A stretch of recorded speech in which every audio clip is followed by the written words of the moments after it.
Vivemos a era em que tudo nos chega muito rápido. Novos modelos de celulares, de tablets, de computadores. Informação chega o tempo todo através das redes sociais.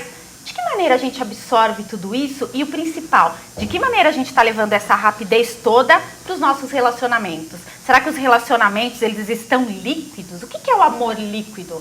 Para falar sobre isso, a gente recebe hoje com muito prazer o professor e filósofo Ives Alejandro Munhoz. Tudo bom, Ives? Tudo bem com você? Obrigada por aceitar o nosso convite. Obrigado. E o Ives é professor do nosso querido Will. Tudo bem, Will? Tudo bem, Adri, Ives, Carol. Oi.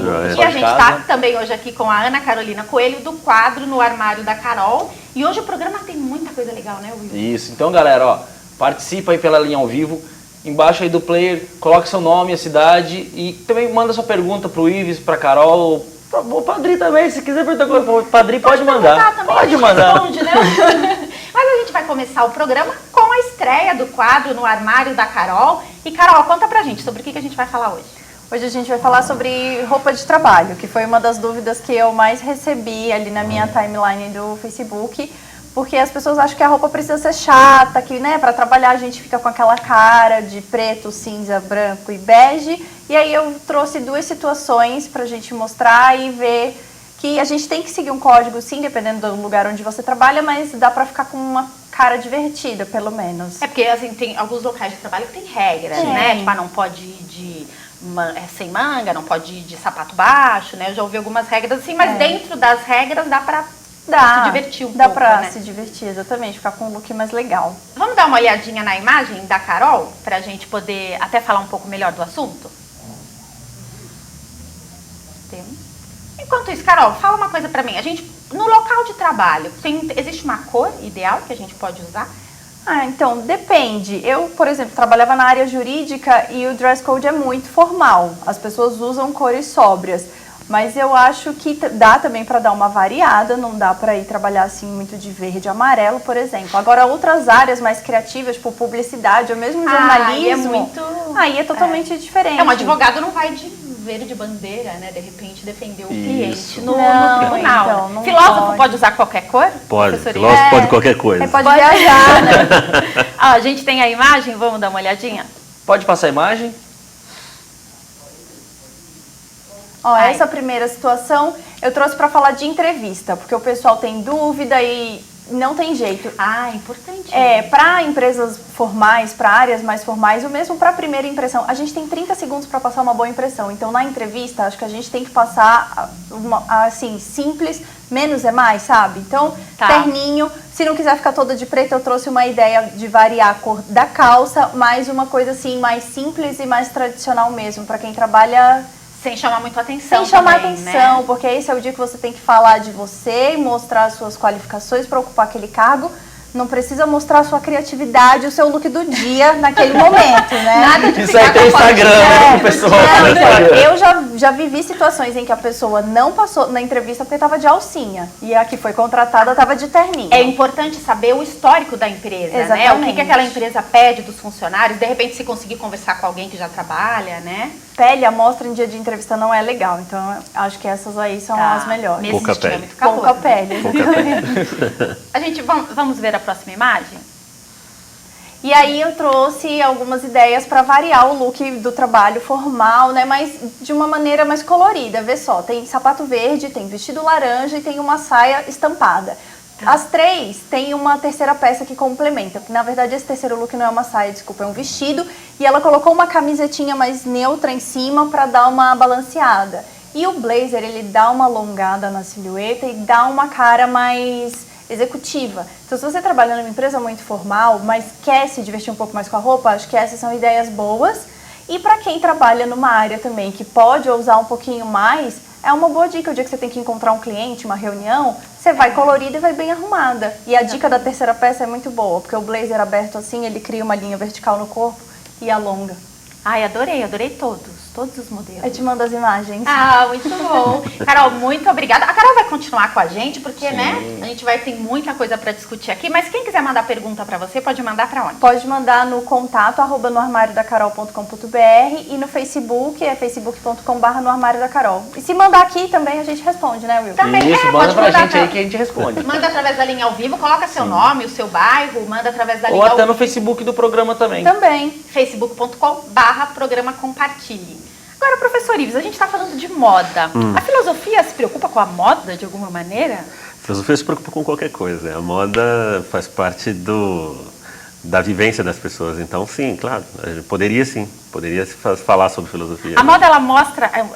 primeiro assim, até estava falando por Ives, que eu acho bem legal a gente começar. Muita gente, assim, a gente ouve falar sobre filosofia, filósofos, mas aí parece uma coisa muito distante, né? A gente pensa em Aristóteles, em Voltaire, adorava Voltaire, Schopenhauer, né? Eles têm uns pensamentos... Mas são aquelas coisas que a gente vê geralmente na faculdade ou no colégio. Certo. E aí a gente se distancia da filosofia, né? O que é exatamente a filosofia? Então, a gente poderia ter respostas mais formais. Eu gosto muito de uma definição assim. Filosofia é pensar qualquer assunto com profundidade.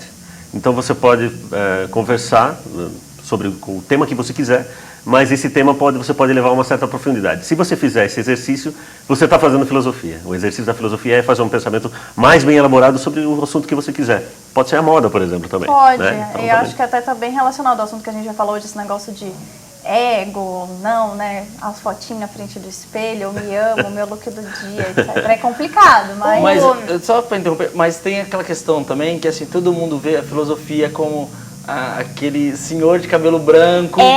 Entendeu? Aqui, ó, tem cabelo branco. Quando o Will me falou, ele né, a gente estava discutindo a pauta, fazendo a reunião de pauta, aí o Will falou do Will, eu já imaginei um senhor, De realmente. cachimbo, Por isso que por isso até que eu quis trazer o Ives no programa, para poder Quebrar desmistificar um isso aí. pouco, Porque assim, ó, todo mundo pensa, né, tipo, filósofo e tal.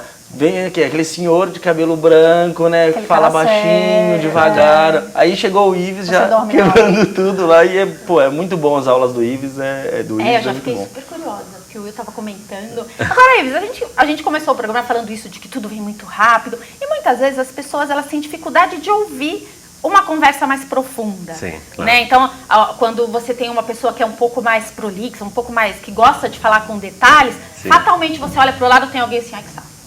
Ai, tá filosofando. Tá filosofando, essa É, expressão começou é muito a filosofar. E aí verdade. você até, tipo, né? Como é que é isso? Como é que é lidar com isso? Você que é filósofo, lidar com essa necessidade, de repente até com os alunos, não sei se acontece isso na sala de aula. Então, na verdade, assim, existe o exercício da filosofia, você pode fazer em qualquer lugar, lógico, mas você tem que tomar sempre esse cuidado. Aonde eu estou, o ambiente que eu estou. Se eu estou num ambiente acadêmico, se eu estou numa pesquisa, se eu estou com outros filósofos, a profundidade pode ser maior. Se eu estou com os meus alunos, a profundidade é média. Se eu estou num churrasco, se eu estou num bar e não há necessidade de eu ficar filosofando, obviamente que não vou ficar me aprofundando demais.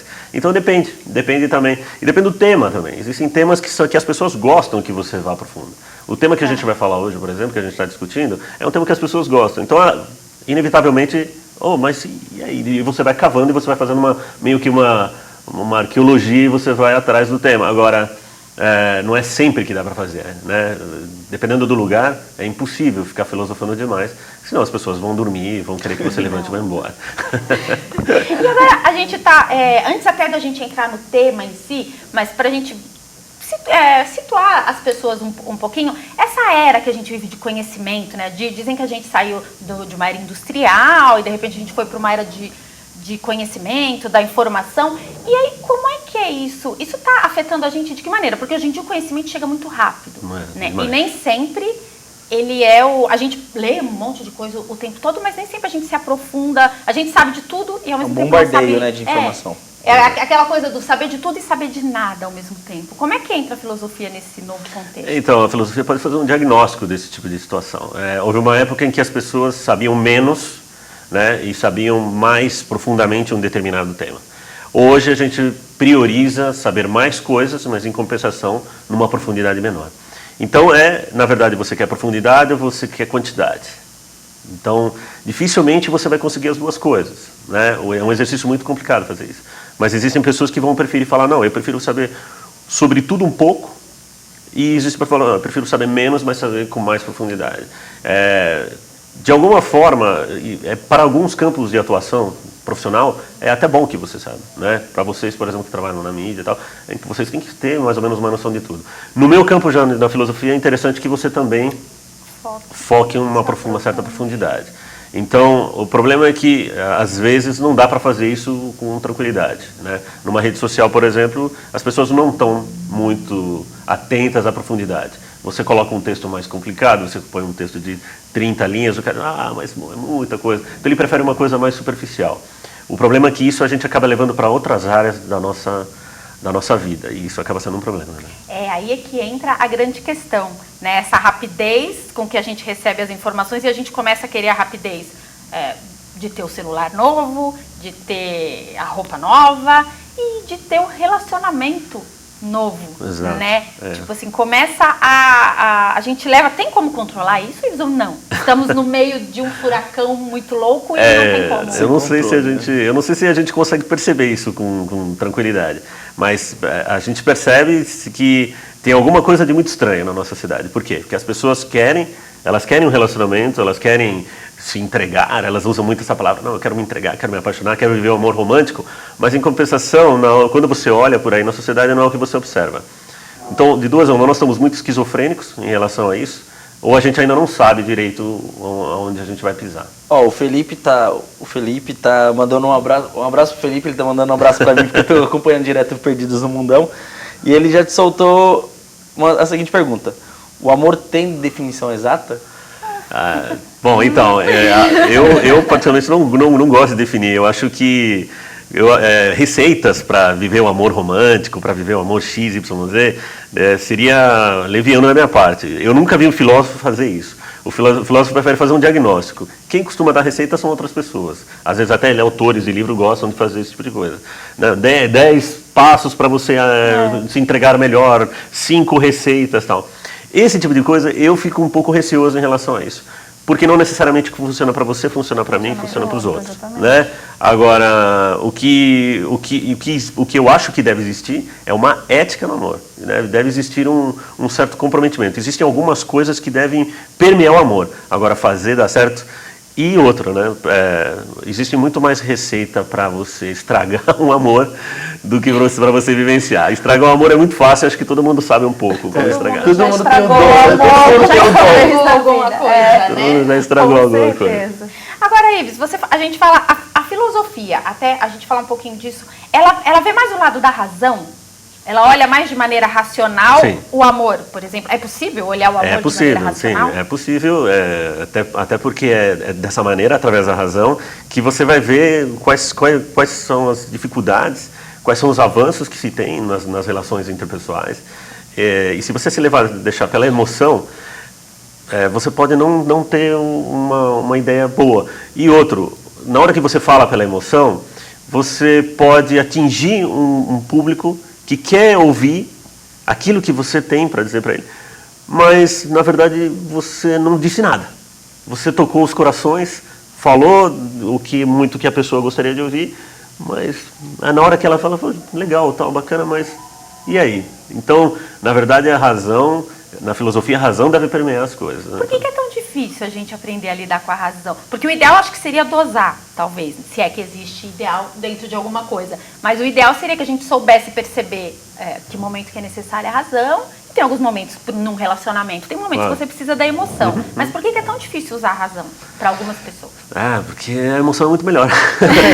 As coisas emocionais são muito mais gostosas, né? Então, assim, existem alguns filósofos gregos que diziam que nós somos levados como se fôssemos por 2 cavalos, a razão e a emoção. O ideal seria o equilíbrio, mas nós não somos equilibrados. Eu vou te falar que a minha emoção, ela dispara na frente. Geral. Minha razão, não sei nem onde foi que ela se perdeu, viu? Não tenha dúvida, com certeza é. Ser extremamente racional também para muitas coisas é complicado. É difícil, né? Eu acho que os racionais também sofrem um pouco. Tem eu acho que você tem momentos, por exemplo, até eu estava ouvindo uma vez, foi o Dr. Lair Ribeiro numa palestra que falou pra gente isso, você não vai querer que um médico seja emocional e te trate, vai lá te operar de maneira emocional, ou que o piloto do avião, na hora que o avião apresenta algum problema, que ele haja com a emoção, quer dizer, algumas profissões pedem. Sim, precisa uma frieza, uma frieza, com certeza, mas Ninguém, um mecânico não abre o motor do carro e chora porque o motor não está funcionando. O dono chora. Né? O dono chora com a conta. Mas fazer esse equilíbrio, pô, se a gente tivesse uma receita para isso, seria muito bom. Mas vamos lá. Eu vou pedir um minutinho para o Ives, para Ana Carolina, e a gente Intervalo. volta no segundo bloco e a gente vai falar o que é amor líquido. Vamos entrar no tema em si. E vocês mandem as perguntas através da nossa linha ao vivo. A É gente isso aí, já volta. galera.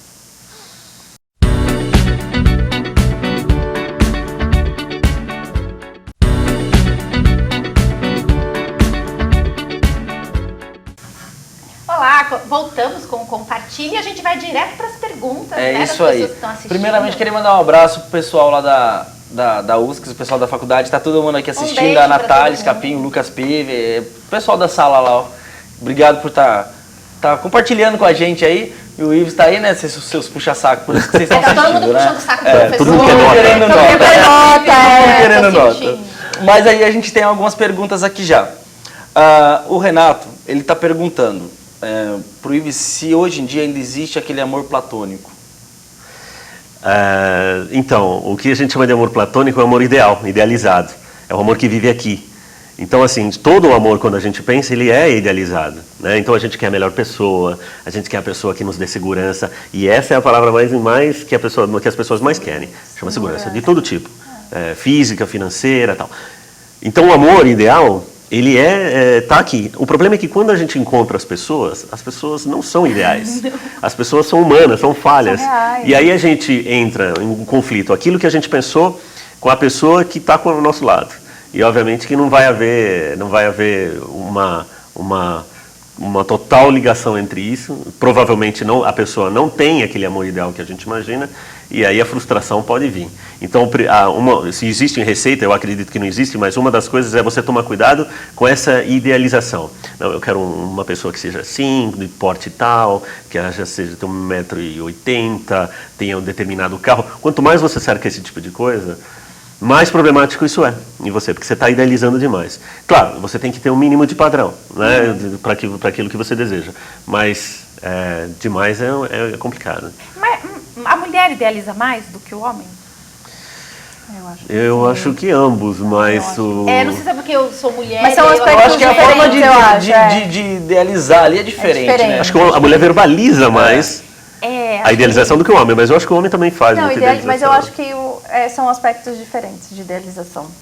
A mulherada, se você procurar saber, como a gente falou antes do programa começar, querendo ou não, ela ainda quer um homem que dê segurança para ela, que tenha aquela estabilidade, inclusive financeira, para ela não precisar se matar de trabalhar. E eu acho que o homem, ele idealiza aquela mulher que vai cuidar dele, que seja linda e maravilhosa fisicamente. Que não existe nenhuma das duas idealizações. Então, é complicado. Né? É muito complicado. E aí existem pessoas que falam assim, não, eu quero um amor como meu pai viveu, um amor como a minha mãe viveu, eu quero um pai, o amor que o meu pai deu para minha mãe. Então, mas eram outras épocas, era um outro outra momento, realidade, a né? sociedade mudou e o amor não foi, também mudou também com isso, né? Ele não é vacinado contra as mudanças do tempo, esse é o problema. Tem mais perguntas? Bom, eu queria só mandar um abraço pro pessoal, que eles estão bravos comigo aqui, falaram que puxa saco não. Não, a galera, Então, a Mayara, a Natália, o Lucas foi mal aí, viu, pessoal? Valeu. Todo mundo só o uma Wallace tá assistindo brincadeira, também. uma Tá brincadeira. todo mundo assistindo aqui, a Stephanie, pessoal, o Alisson. Galera, muito obrigado. E tem mais uma pergunta aqui do Guadzeri, que é para filosofia. Como que pode ser retratado o amor? Assim? O que é o amor para a filosofia? Então, é difícil porque o filósofo, do que a gente lê sobre o amor na filosofia, você nunca vai ter alguém que vai te dar receitas prontas.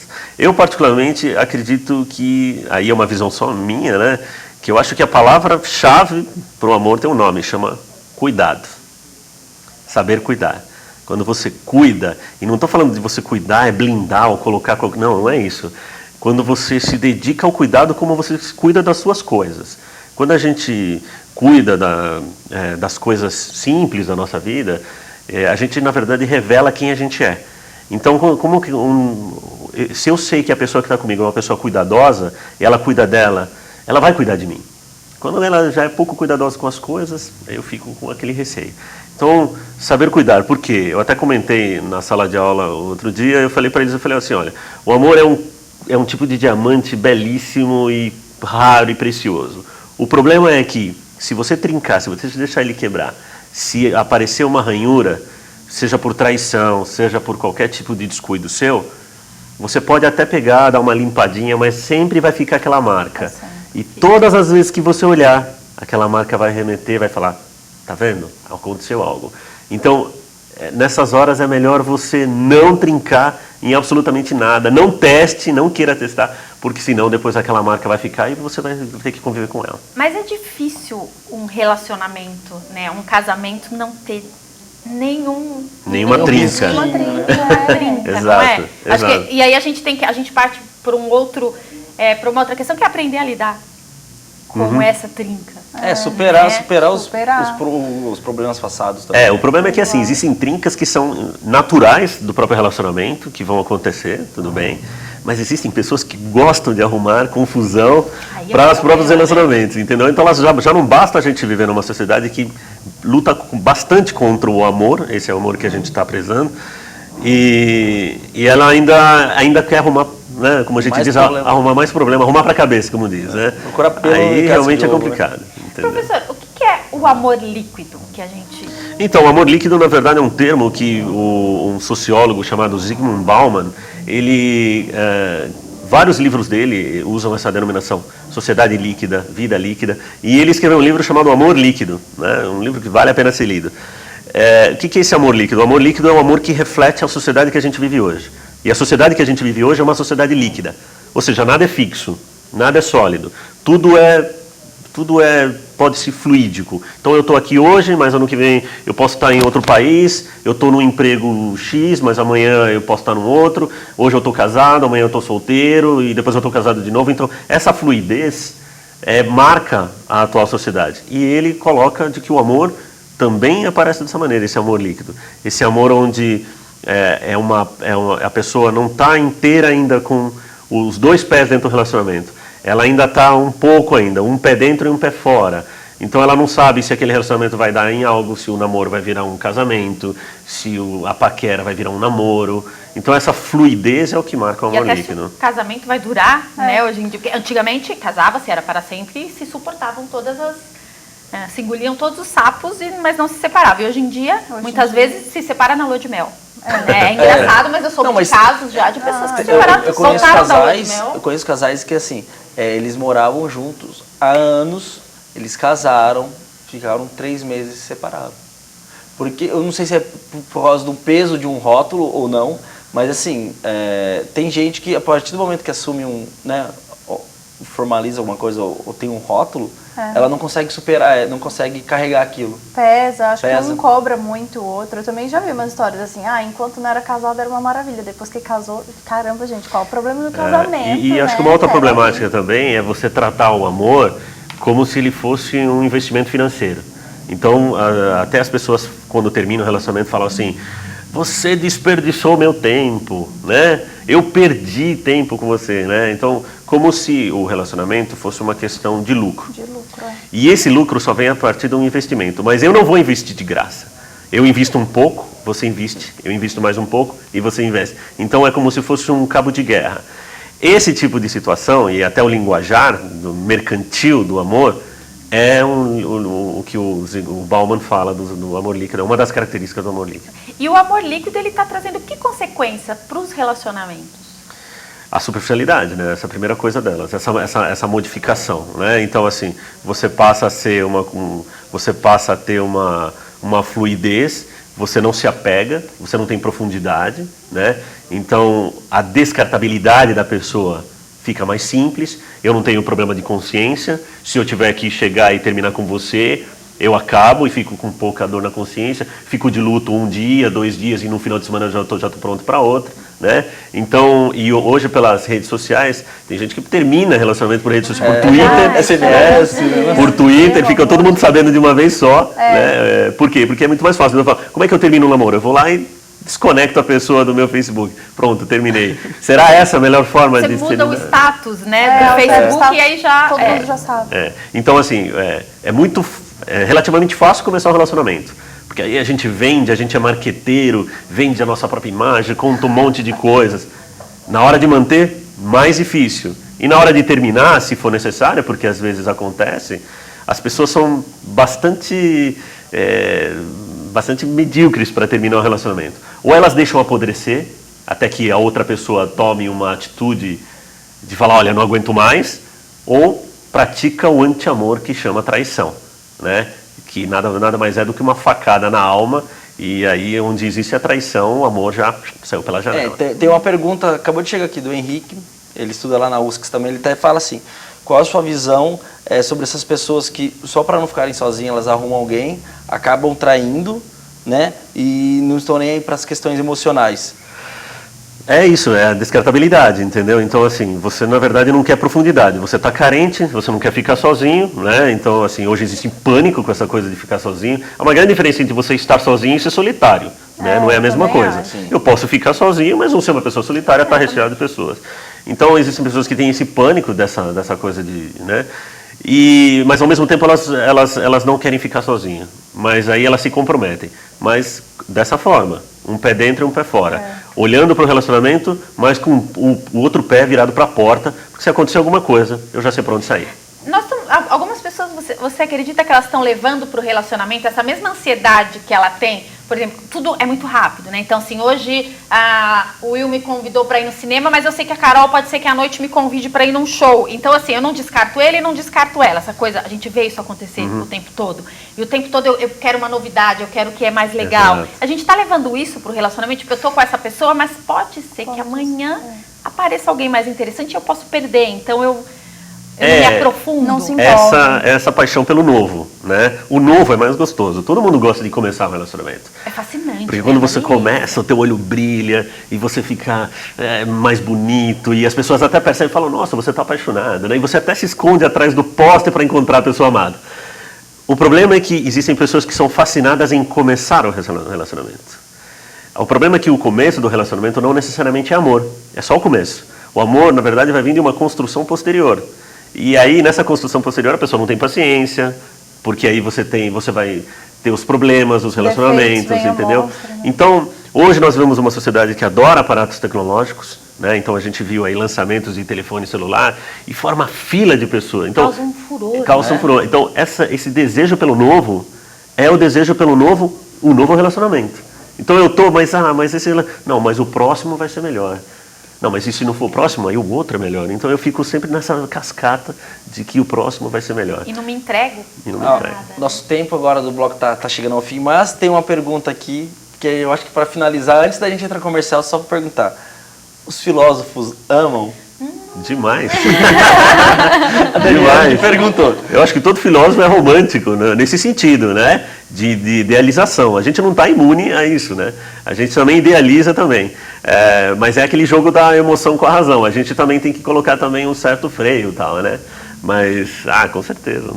Eu também. É isso aí, pessoal. Continuem mandando suas mensagens pra gente. Agora a gente vai pro intervalo. Daqui a pouco a gente está de volta no terceiro bloco.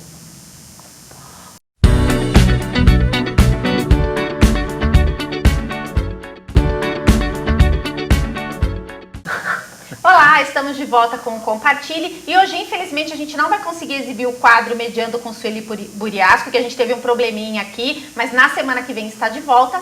Mas vamos deixar registrado, né, Will, que hoje é aniversário da Sueli. Sueli, um beijo muito grande para você, muita saúde, muito sucesso. Tudo de bom, né, Adri? Tudo de melhor dessa vida. Pra ela. Se tem uma pessoa que merece, é a Sueli, né? Não, Sempre muito linda e muito querida. Um beijo muito grande e a semana que vem a gente volta com o quadro da Sueli Buriasco. É isso aí. E a aí. gente tem pergunta, Will? Tem perguntas aqui, peraí, deixa eu só abrir para carregar. Enquanto a gente vai localizando a pergunta, a gente estava falando desse problema dos relacionamentos, né? Você acha que a gente está um pouco incapaz de se colocar no lugar do outro e à medida que a gente é incapaz de se colocar no lugar do outro, a gente não para pensar nas atitudes que... Então, essa é a tal assim, deveria existir uma certa moralidade, uma certa ética no relacionamento. O que significa isso? Significa que existem certos cuidados que deveriam aparecer. E, obviamente, um deles é você se colocar no lugar do outro. Né? Então, essa é uma máxima, né? De você se colocar. Então, Poxa, será que eu vou começar um relacionamento com essa pessoa? E será que eu vou dar conta? E se eu não der conta, eu não estou machucando, eu não estou criando falsas esperanças? Então, na verdade, assim, então não vou começar nada. Não é isso. Mas vá deixando claro, né? O ideal é você conversar e deixar claro em que pé está. Nós estamos num momento de paixão. Se você começou um relacionamento faz pouco tempo, talvez você não esteja no momento de amor, talvez você estava no momento de paixão. Então, e na paixão é diferente. Então você pode, lá tudo é gostoso. Talvez é melhor de esperar um tempo para que você realmente entenda se aquilo vai se transformar em algum tipo de amor, se realmente vai vingar. O amor, ele precisa de um certo amadurecimento, né? Totalmente. Ele não vem com aquele amor à primeira vista. Não, ele não é enlatado, ele não é como se vende, né? Se vende o amor como se fosse uma coisa enlatada. Então eu vou lá, pego, pronto, né? Uso, né? E não é dessa maneira. E uma das coisas interessantes é o seguinte, nós temos tanto problema com essa questão do amor, que nós, quando olhamos filmes ou séries de TV que satirizam o amor, a gente ri porque a gente se vê. Então a gente olha lá uma série que fala sobre os problemas das relações amorosas. A gente fala, puxa, sou eu. É verdade. Então você se vê. Então o riso, no fundo, esconde por trás uma certa frustração de que, da mesma maneira como o personagem na série ou no filme, né, da TV a cabo, da TV aberta, passa por situações problemáticas, eu também passo. Né? Então aquele risinho... Né? Olha só, chegou uma pergunta para nós 4. É o seguinte, a Mariana está perguntando, vocês já tiveram um grande amor? Agora, que silêncio! Pausa Meu dramática. querido, você é o grande amor da minha vida. Se eu não falar isso, meu marido vai achar que eu tô com problema, né? óbvio. Não, sim, meu marido. Mas eu acho difícil, eu vou falar a verdade, assim, o amor, né? Assim, o grande amor, aquela coisa... É difícil É muito medir, complicado. É que é não pesado. É pesado, é grande. complicado. Eu fui Por até que que a gente indiscreta não agora se com essa compromete? pergunta aqui. Todo mundo ficou calado. Então, eu não sei se existe um grande amor. Porque se você diz que existe um grande amor, então, na verdade, toda a tua energia, toda a tua disposição foi para uma pessoa só. Se limita demais, Exatamente. Exatamente. Eu acho que muitas pessoas podem ser o amor de nós. Exatamente. Agora, obviamente que você tem que encontrar essa pessoa e se propor a fazer esse tipo de empreitada, que é amar. Existem pessoas que você vai encontrar na tua vida que não vão servir. Existem pessoas que você vai encontrar na tua vida que vão somente querer começar alguma coisa, mas não vão querer transformar aquilo em amor. Existem outras pessoas que já dizem na cara, falam, olha, eu não quero amor, eu só quero sair com você, vou sair no cinema, o que é bastante honesto, que também é bastante honesto da pessoa chegar e falar, olha, eu vou sair com você, mas não vai passar disso. E existem as pessoas que estão prontamente, né, foco no amor. Agora, uma pessoa eu não acredito, eu acredito que todas as pessoas têm riquezas e que podem se tornar grandes amores. E o amor não é só no relacionamento a dois, né? É isso que eu posso ia falar amar agora, de várias verdade formas, né? Um amigo, eu amo de verdade os Claro. meus pais, a minha família, enfim. Claro. Como já né? diria, né, o Apesar Raul, de eu né? achar que não são a mesma coisa. Usa-se a palavra amor sim, mas como são sentimentos 1 quilo de diferentes. tomate, 1 quilo de cebola, são 1 quilo, mas não são a mesma coisa. Então, assim, você ama os seus entes queridos, seus amigos, mas as pessoas que você tem um relacionamento amoroso, onde você tem desejo, onde você tem atração física, onde você tem simpatia, onde você tem admiração, que é uma coisa muito importante no relacionamento amoroso. muito. Quando você admira uma pessoa, você fala dela e teu peito até sorri, cria-se até um sorriso, porque você se enche para falar dela. Então tudo isso não aparece no irmão às vezes, ou não aparece Sim, mas aparece Acho que naquela a pergunta pessoa aí foi especial. relacionada a relacionamentos amorosos, né? Mas, ó, o Reinaldo, olha só que bonito, ó, o Reinaldo mandando a mensagem pra Adri aqui falando que ele tem um grande amor, ó, que bonito, tá vendo? lindo. Uma vez aqui a gente brincou e ia fazer um programa em nome do amor, lembra? Tá quase isso, né? Tá quase. As Mas declarações. tem que falar, sabe? E tem que verbalizar mesmo. As pessoas parecem que têm medo de falar. vergonha, Elas né? tratam o amor. Aqui a gente teve medo, não teve? Sim. Porque veio a pergunta, Todo mundo se todo mundo manteve, ficou né? bravo, né? Então, assim, as pessoas tratam o amor como se fosse como se eu tivesse um potinho com coração, aqui, né? Coraçãozinhos. Então eu vou dando amor, mas eu também tenho que cuidar porque está acabando aqui. Então, assim, se eu começar a dar para todo mundo o meu amor, eu vou ficar sem. Na verdade, nós somos uma máquina de produzir amor o tempo todo, infinito. Né? Agora, logicamente que as dores, os fins dos relacionamentos vão nos lapidar, vão nos moldar e às vezes vão nos transformar em uma pessoa mais, né, mais dura, mais cética em relação, né, ao amor e tal. Mas a gente pode, o nosso coração, as nossas emoções podem produzir infinitas quantidades de amor para muitas pessoas. Você sabe que uma vez eu achei essa definição muito legal. Tava uma discussão sobre o amor materno, né? E eu questiono algumas coisas. Não é necessariamente porque eu não sou mãe, eu não posso saber o que é uma dimensão de amar alguém como se fosse meu filho, enfim. E aí uma pessoa escreveu, foi a Márcia Schmidt, ela escreveu assim, foi pelo Facebook, que diz que o amor de mãe é incondicional porque, teoricamente, a mãe não cobra nada do filho. Mas, na prática, existe um determinado momento em que a mãe começa a cobrar sim. Do tipo assim, mas eu fiz isso por você em determinado momento e agora você não faz por mim. Então, que o amor incondicional, que se diz o amor materno, ele não é incondicional para toda mãe. Né? Essa definição, ela... É que eu acho que mãe, de fato, você pode fazer a maior cagada, que ela vai te cobrar, mas nunca vai acabar. Acho que é diferente das relações amorosas, que chega uma hora que você fala, olha, não dá mais e vamos acabar aqui, e fica só uma boa lembrança. É muito difícil fazer isso com mãe. Não corta nunca, né? Não é um laço que não termina, né? Não, aí mãe, o amor de mãe é um negócio diferente. Uma pergunta aqui do Henrique, ele está perguntando o seguinte... como você vê aquelas pessoas que aceitam tudo que o parceiro impõe para não ficarem sozinhas e se tornam dependentes dessa pessoa? Então, quando que você é dependente? Quando você não é suficiente. Quando você não é suficiente para você. Eu acho que um dos pressupostos para você amar uma pessoa é você saber bem quem você é. Quando você sabe quem você é, você sabe os teus limites, até onde você vai. Isso eu faço, isso eu não faço. Você está bem pronto a amar. Agora, quando você não sabe quem você é e você topa tudo ou qualquer coisa, você, na verdade, se torna como se fosse um pequeno mendigo com o pires na mão, esperando migalhas para que alguém te dê um pouco de amor. E aí você acaba aceitando tudo que a outra pessoa impõe. E não é assim. O amor ele também é um jogo de poder, obviamente, porque o Michel Foucault fala isso, onde existem relações de pessoas, o poder existe, mas é um poder que não tem nada a ver com o poder, não deve ter nada a ver com o poder político, com o poder de controle, de comando. Ele deve ser uma coisa suave, uma coisa determinada. Eu gosto muito de um pensador que diz assim, num relacionamento amoroso, cada um cede um pouco, para que um não ceda tudo. Exatamente. Falta um pouco de amor próprio, às vezes, e aí a gente fica muito carente, querendo do outro, que a gente não dá pra gente mesmo. Ah, sim, porque o amor é subjetivo, o amor é a interiorização do outro em mim. Então, quando o outro está em mim e eu me interiorizo, aquilo é muito subjetivo e eu passo a me ver. Então, com certeza também, sim. Com certeza. Infelizmente, nosso tempo acabou. Galera. Eu quero muito agradecer a Ana Carolina Coelho, a Carol, que volta, né, com o quadro no armário da Carol. A minha blusa é da loja da Carol, a Ana K Store, que fica na Rua João Pessoa, número 600.